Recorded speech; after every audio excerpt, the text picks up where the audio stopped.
The Israeli-Palestinian conflict dominates American news coverage of international issues. Given that news coverage is Americans' main source of information on the conflict, it becomes important to examine the stories the news media are telling us and to ask the question, does the news coverage reflect the reality on the ground? Gun battles rage tonight in some of the heaviest a battle for survival for Palestinian leader Yasser Arafat. The West Bank and the Gaza Strip are under a military occupation. It's the longest military occupation in modern history. It's entering its 35th year.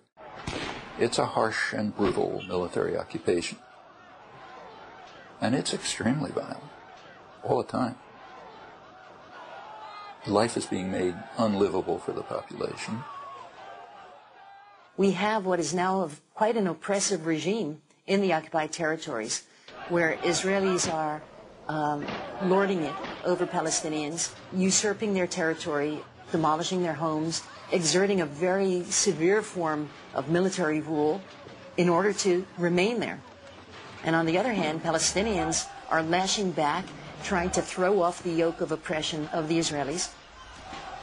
I spent a day traveling around Gaza with a man named Jabra Washa, who's from the Palestinian Center for Human Rights, and he described the situation as complete economic and social suffocation. There's no economy. The unemployment is over 60% now.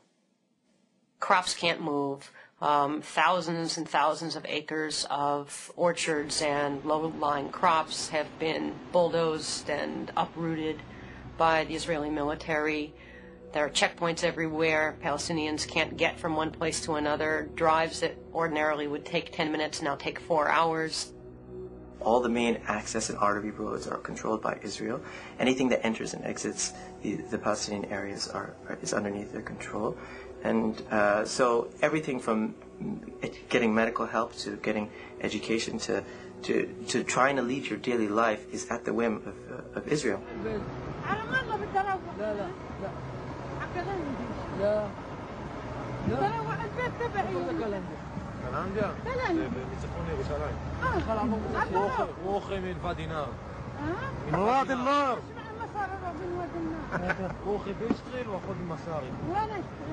There are hundreds of checkpoints in the West Bank.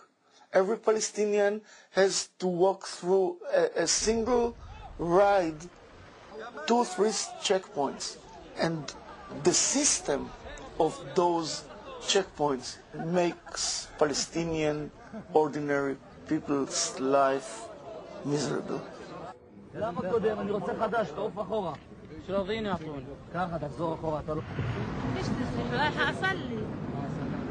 ليش الصلاة حرام كمان؟ لا حرام يلا. احنا هون رايحين على القدس بدنا نروح هنا في رام الله من وين نعدي؟ وهي معنا اوراق شوفي هي كله من كوبات حليب كله من المستشفى ما فيش ولا حد راضي يعدينا. ما بعرفش ليش ممنوع يعني احنا مش اوادم مش بشر احنا لازم ندخل. It can even reach very immediate forms of oppression, such as not being able to leave your homes during curfew hours, as the Palestinians are forced sometimes to remain in their home day after day because the Israeli army says, we don't want you out of the house on the street. It means they can't buy food, can't send their children to school, can't walk across the street to their neighbors, can't get medical attention, can't do any of the basic things that you must leave your home to do.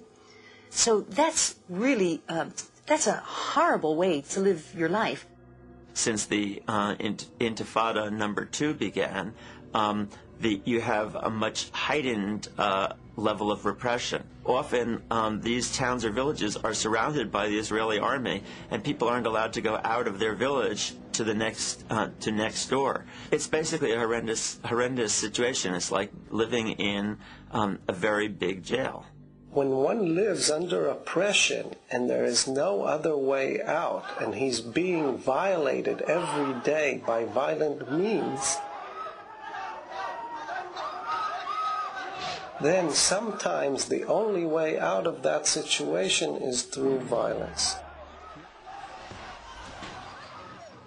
Particularly if the one that is violating your rights and taking away your freedom is ruthless. and uses systematic methods of violence to oppress you, like torture. Amnesty